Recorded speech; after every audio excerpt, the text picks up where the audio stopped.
Sir అసలు ఈ allergy అనేది ఎందుకు వస్తుంది? ఈ ఎలర్జీలో ఎన్ని ఎన్ని టైప్స్ ఆఫ్ ఎలర్జీస్ ఉంటాయి? మీరు 'హనుమాన్' సినిమా చూసారా? ఇప్పుడు రీసెంట్‌గా వచ్చింది కదా! ఎస్, అవును. ఆ! సో, ఆ సినిమాలో మీరు చూడండి, ఆ అబ్బాయి ఉంటాడు కదా హీరో. అవును. సో, ఆ హీరో ఏం చేస్తాడు? వాళ్ళ ఊర్లో వచ్చిన ప్రాబ్లమ్స్ అన్నిటితోటి ఫైట్ చేస్తాడు. అందరినీ ప్రొటెక్ట్ చేస్తాడు. అట్లనే మన బాడీలో కూడా సూపర్ హీరోస్ ఉంటారనమాట. సో అవి ఇమ్యూనిటీకి రెస్పాన్సిబుల్, డిఫెన్స్ మెకానిజంకి రెస్పాన్సిబుల్. ఇప్పుడు మన బాడీ ఆ ఊరు అనుకోండి. సో ఈ ఊర్లో వచ్చిన ప్రాబ్లమ్స్ తోటి మన సూపర్ హీరో ఫైట్ చేస్తాడు. కానీ ఒక్కొక్కసారి ఏమైపోతుందంటే, ఇప్పుడు ఏదైనా వైరస్ ఎంటర్ అయిందనుకోండి బాడీలో, బ్యాక్టీరియా ఎంటర్ అయిందనుకోండి, ఫంగస్ ఎంటర్ అయిందనుకోండి, ఏమొస్తుంది? ఇన్ఫెక్షన్ వస్తుంది మనకు. ఆ ఇన్ఫెక్షన్ తోటి ఫైట్ చేయడానికి మన బాడీలో సూపర్ హీరోలు ఉంటాయి. వీటిని మనం వైట్ బ్లడ్ సెల్స్ అంటాం. దాంట్లో కూడా వేరే వేరే రకాలు ఉంటాయి. సో అవి ఆ ఇన్ఫెక్షన్స్ తోటి ఫైట్ చేసి మన బాడీని ఇన్ఫెక్షన్ ఫ్రీ చేస్తాయి అన్నమాట. కానీ ఒక్కొక్కసారి ఏమవుతుందంటే, ఫ్లవర్ ఉంటుంది కదా, దాని లోపల నుంచి పోలెన్ వస్తుంది. పోలెన్ ఉంటుంది ఫ్లవర్లో. సో మనం ఆ పోలెన్ని ఇన్హేల్ చేస్తాం. అది మన బాడీకి హార్మ్లెస్, ఏం డ్యామేజ్ చేయదు. ఇప్పుడు కొందరి ఇంట్లో కుక్కలు ఉంటాయి. పిల్లలేమో కుక్కలతో ఆడుకుంటారు. సో వాళ్ళ ముక్కులో ఆ కుక్క డెడ్ సెల్స్ కానీ హెయిర్ కానీ ఎప్పుడైనా పోతాయి. సో అప్పుడు అవి హార్మ్లెస్ ఉంటాయి, అవి ఆటోమేటికలీ బయటికి వచ్చేస్తాయి. కానీ మన బాడీ దాన్ని హార్మ్ఫుల్ సబ్స్టెన్స్ లాగా అనుకుంటాయి. ఓకే. సో ఏమవుతుంది, మన బాడీ ఒక కెమికల్ ప్రొడ్యూస్ చేస్తుంది అన్నమాట, హిస్టమిన్ అనేసి. ఆ హిస్టమిన్ ఎప్పుడైతే ఎక్కువ అయిపోతుంది అప్పుడు మనకు ఎలర్జీ ప్రాబ్లం అవుతుంది అనమాట. సో అందుకే ఎప్పుడైతే హార్మ్లెస్ సబ్స్టెన్సెస్ని కూడా మన బాడీ బై మిస్టేక్ హార్మ్ఫుల్ అని అనుకుంటుంది, అప్పుడు ఎలర్జీ ప్రాబ్లం తోటి మనం సఫర్ అవుతాం. అండ్ జనరల్గా ఈ ఎలర్జీ ప్రాబ్లమ్స్ చిన్నపిల్లల్లో మనకు కనిపిస్తాయి. ఎందుకు? వాళ్ళ ఇమ్యూనిటీ తగ్గిపోతుంది అనమాట. సో మనం వాళ్ళ ఇమ్యూనిటీ మీద ఫోకస్ చేస్తాం. స్లోలీ ఏమవుతుంది, ఈ ఎలర్జీ ఎట్లా మనకు కనిపిస్తాయి బాడీ మీద? కొందరికి స్కిన్ మీద కనిపిస్తాయి, ర్యాషెస్ వచ్చేస్తాయి. కొందరికి తుమ్ములు రావడం కంటిన్యూస్గా, లేదంటే వాటర్ రావడం ముక్కులకి వెళ్ళి అట్లా కనిపిస్తాయి. సో ఒక్కొక్కసారి రెస్పిరేటరీ సిస్టమ్ ఎఫెక్ట్ అవుతుంది, ఒక్కొక్కసారి స్కిన్ ఎఫెక్ట్ అవుతుంది, ఒక్కొక్కసారి డైజెస్టివ్ సిస్టమ్ ఎఫెక్ట్ అవుతుంది. వేరే వేరే సిస్టమ్ ఎక్కడైనా మన బాడీ ఎక్కడ అయితే ప్రోన్ ఉందో అక్కడ ఇది ఎలర్జీ ఎఫెక్ట్ చేయొచ్చు అనమాట మనకు బాడీ. అండ్ ఒకవేళ ఇది ఇంకోటి మీరు ఒకటి అబ్జర్వ్ చేయండి, కొందరికి పల్లి పొడి పల్లి చట్నీ తిన్న తర్వాత వాళ్ళకు ర్యాషెస్ స్టార్ట్ అయిపోతాయి తినంగానే ఒక హాఫ్ అన్ అవర్లో. అది కూడా ఒక టైప్ ఆఫ్ ఎలర్జీ. కొందరికి చేపలు తిన్న తర్వాత ఇమ్మీడియట్గా బ్రీదింగ్ డిఫికల్టీ స్టార్ట్ అయిపోతుంది, అంటే ఊపిరి పీల్చుకోవడానికి వాళ్ళకి కష్టం అయిపోతుంది. అది కూడా ఒక టైప్ ఆఫ్ ఎలర్జీ. సో ఇవన్నీ ఎలర్జీస్ అన్నమాట. ఏ బాడీ పార్ట్ మీద వస్తుందో దాన్ని బట్టి మనం డయాగ్నోస్ చేస్తాం, అండ్ దాన్ని బట్టి మనం ట్రీట్మెంట్ కూడా ఇస్తాం. అండ్ హోమియోపతి ఈ ఎలర్జీస్కి చాలా మంచిగా పనిచేస్తుంది. ఒకవేళ మీకు ఎలర్జీ ప్రాబ్లం ఉంది అంటే మీరు హోమియోపతి వాడితే మీకు ఖచ్చితంగా పర్మనెంట్గా తగ్గిపోతుంది అనమాట. సార్ ఇప్పుడు కొంతమందికి ఈ ఎలర్జీస్లో అంటే కళ్ళకి డస్ట్ ద్వారా, ముక్కుకి అంటే ఎప్పుడు తుమ్ములు రావడము, ఎప్పుడు ముక్కు కారుతూ ఉండడము, సో ఇలాంటివి ఉంటాయి కదా, ఇలాంటివి రాకుండా ఉండాలంటే ఎలాంటి జాగ్రత్తలు తీసుకోవాలి? ఇలాంటివి రాకుండా ఉండాలంటే ఇప్పుడు మీరు కళ్ళు ఏమో డస్ట్కి ఎక్స్పోజ్ అవుతే రెడ్ అయిపోతాయి వాళ్ళ కళ్ళు, లేదంటే ఏదైనా డస్ట్ ఇన్హేల్ చేశారంటే వాళ్ళకు తుమ్ములు స్టార్ట్ అయిపోతాయి. కొందరు ఏం చేస్తారు, మాస్క్ పెట్టుకుంటారు.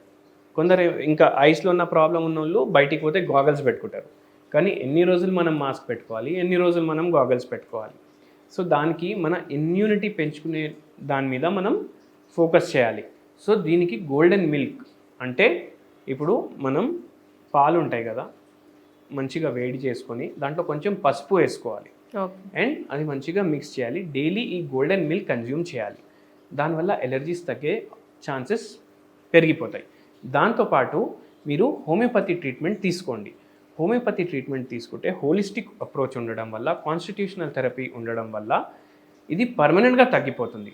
ఇప్పుడు ఒక మనిషికి ఫర్ ఎగ్జాంపుల్ ఇప్పుడు మీరు చెప్పారు కదా, డస్ట్కి ఎక్స్పోజ్ అవ్వడం వల్ల వాళ్ళకు తుమ్ములు వస్తున్నాయి అనేసి. కొందరికి పల్లీలు తింటే తుమ్ములు వస్తాయి, కానీ ఆ మనిషికి పల్లి చట్నీ అంటే చాలా ఇష్టం. ఎన్ని రోజులని ఆయన అవాయిడ్ చేస్తాడు? సో అది పర్మనెంట్గా తగ్గాలి అంటే హోమియోపతి వాడితే లైఫ్ టైం 3 పూటలు వాళ్ళు పల్లి చట్నీ తినొచ్చు, కానీ ఏం అవ్వదు. So that is the beauty of homeopathy. Homeopathy వాడితే పర్మనెంట్గా తగ్గుతాయి ఈ రోగాలు. ఓకే సార్, ఇప్పుడు హోమియోపతి వాడిన తర్వాత కూడా మళ్ళీ వచ్చే ఛాన్సెస్ ఏమైనా ఉన్నాయి అనుకోవచ్చా? హోమియోపతి వాడిన తర్వాత ఒక్కసారి రోగం తగ్గిందంటే మళ్ళీ జీవితంలో ఆ రోగం రాదు. ఓకే సార్, అయినా కూడా ఎందుకు మరి చాలా మంది ఇంగ్లీష్ మెడిసిన్కే మొగ్గు చూపుతారు, ఎందుకు హోమియోపతికి వాళ్ళు అట్రాక్ట్ అవ్వరు, ఎందుకు అంటారు? అసలు రీజన్ ఏంటి? ఎందుకంటే జనాలకు ఇంకా హోమియోపతి గురించి తెలియదు అంతా. ఓకే. అండ్ చూడండి, ఇప్పుడు ఫార్మా కార్టెల్ ఒకటి. సో మోస్ట్లీ అడ్వర్టైజ్మెంట్లు వచ్చేది కూడా ఈ వేరే మందుల గురించే.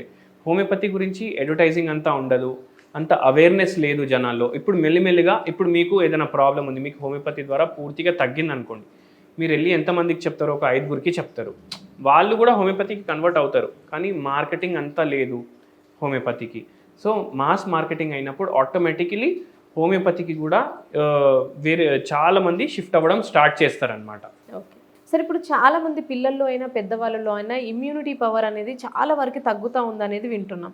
అసలు ఇమ్యూనిటీ పవర్ తగ్గకుండా ఉండాలంటే ఏం చేయాలి, అసలు ఎందుకు తగ్గుతుంది? ఇప్పుడు చిన్న చిన్న పిల్లలు ఉన్నారు, వాళ్ళ బాడీ గ్రో అవుతుంది.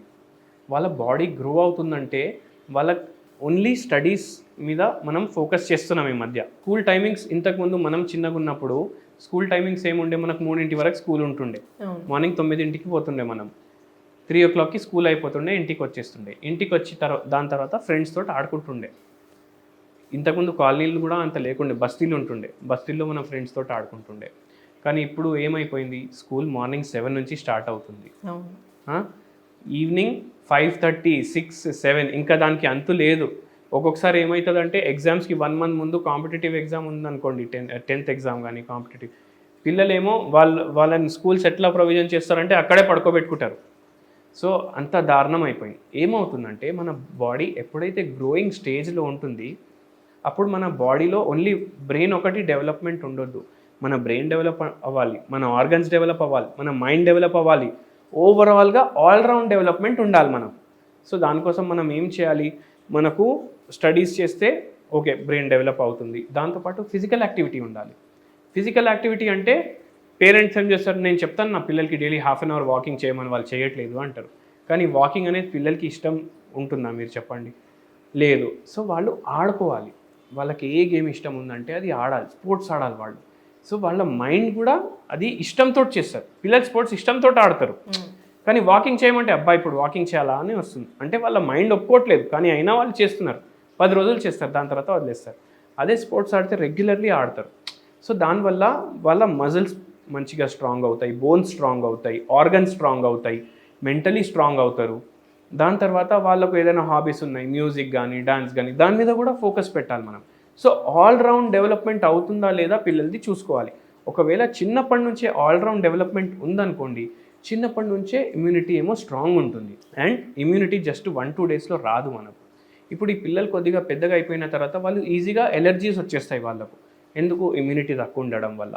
కొందరు పిల్లలకి థైరాయిడ్ చాలా యంగ్ ఏజ్లో వచ్చేస్తుంది. ఎందుకు? వాళ్ళ ఇమ్యూనిటీ చిన్నప్పటి నుంచి స్ట్రాంగ్ లేదు, వాళ్ళు స్ట్రాంగ్ లేరు మెంటలీ అండ్ ఫిజికలీ. దానివల్ల కూడా వాళ్ళకు రోగాలు వచ్చేస్తాయి. సో మనం ఇమ్యూనిటీ చిన్నప్పటి నుంచి పిల్లల్లో బిల్డింగ్ చేసుకోవాలి. ఓకే సార్, ఇప్పుడు చాలా మంది పిల్లలు అంటే ఏజ్ ఎక్కువైనా కూడా కొంతమంది పెరగరు, అంటే ఇయర్స్ పెరుగుతున్నా కూడా మనం ఒక అబ్బాయిని ఒక అమ్మాయినైనా ఇప్పుడు చూసి ఇంకో 2 years తర్వాత చూసినా కూడా మనకు అంతే అనిపిస్తూ ఉంటారు. అంటే వేరే పిల్లలతో పోలిస్తే మన పిల్లలు కొంతమంది అట్లా పెరగకుండా ఉంటారు. అసలు ఎందుకు అట్లా?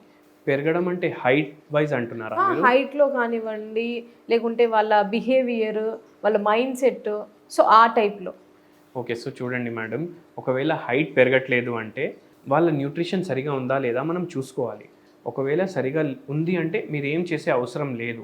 పిల్లలు యాక్టివ్ ఉన్నారంటే మీరు ఏం చేసే అవసరం లేదు. చూడండి, హైట్ జెనెటిక్గా కూడా వస్తుంది. ఇప్పుడు మన ఇద్దరు పేరెంట్స్ అంత హైట్ లేరు అంటే మన హైట్ కూడా అంత ఉండదు. ఇద్దరు పేరెంట్స్ చిన్నప్పుడు తొందరగా పెరగలేదు హైట్. ఇప్పుడు కొందరు పిల్లలేమో 5th, 6th క్లాస్లో హైట్ పెరగడం స్టార్ట్ అవుతుంది వాళ్ళకు.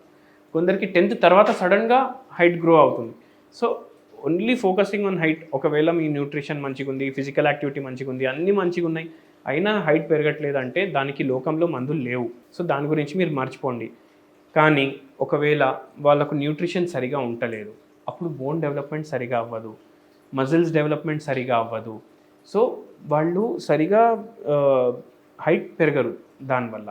అండ్ వెయిట్ ఒకవేళ పెరగట్లేదంటే ఇప్పుడు చిన్న పిల్లలు వాళ్ళ మెటబాలిజం ఫాస్ట్ ఉంటుంది. మీరు చూడండి, ఇప్పుడు ఒబెసిటీ ఉంది ప్రాబ్లం.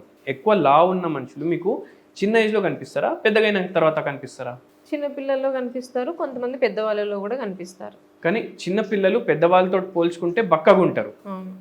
ఎందుకంటే వాళ్ళ బాడీ మెటబాలిజం ఫాస్ట్ ఉంటుంది, యాక్టివ్ ఉంటుంది.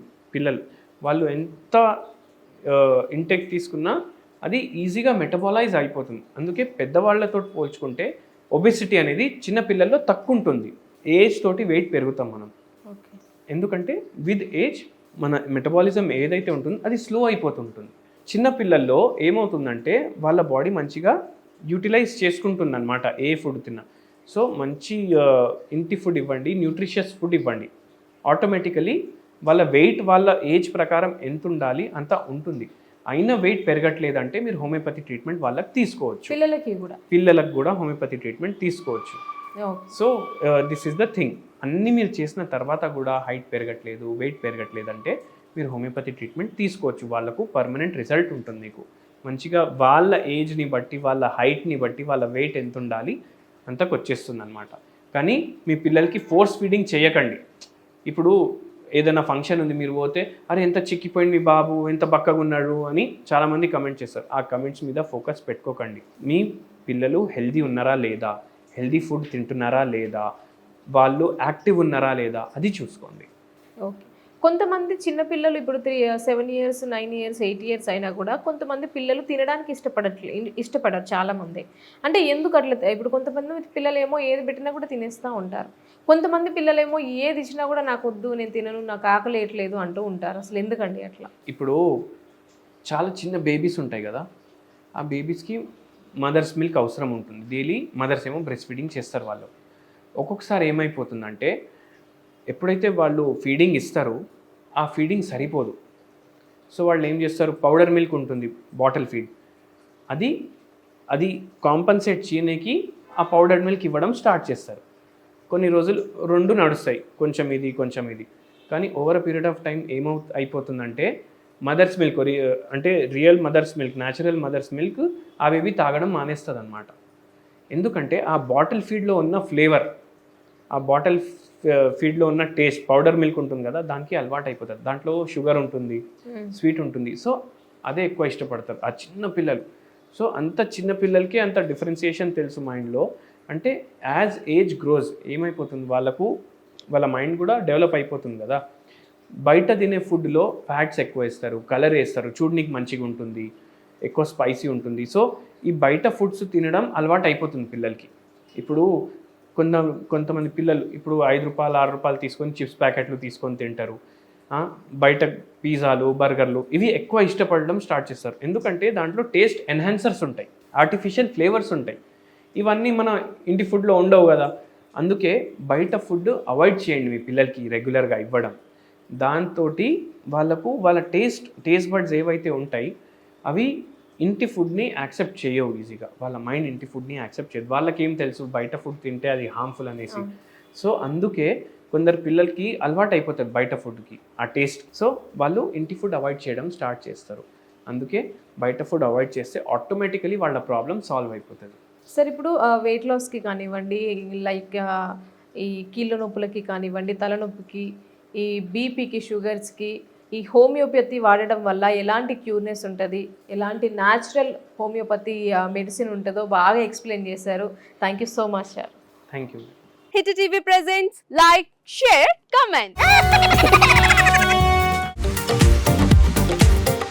టీవీ వాళ్ళకు కూడా నేను ఒక సర్ప్రైజ్ ఇద్దాం అనుకుంటున్నాను. మీరు మాత్రమే జెస్సీ ఎందుకు అయ్యారు? ఇలాంటి అమ్మాయిలకి పిలవడానికి బాగుంటుంది. చందు సాయికి like you and have a, జనాలకి ఒక పేరు నచ్చిందంటే దీనికి ఒక ప్రాసెస్ ఉంటుంది. ఎందుకు ప్రాసెస్ డైరెక్ట్గా వెళ్ళిపోదాం. ఏదైనా ఒకటి మర్చిపోయినావా నువ్వు? ఏం మర్చిపోయారు? ఏదో ఆ టైంకి మన సుడి బాగుంటే ఎవరన్నా చూపింటే రాయగలం కానీ డోర్ టు డోర్ సేల్స్ చేసేవాళ్ళు. శారీ వస్తుంది, శారీలో వెనకాల కట్టుకుని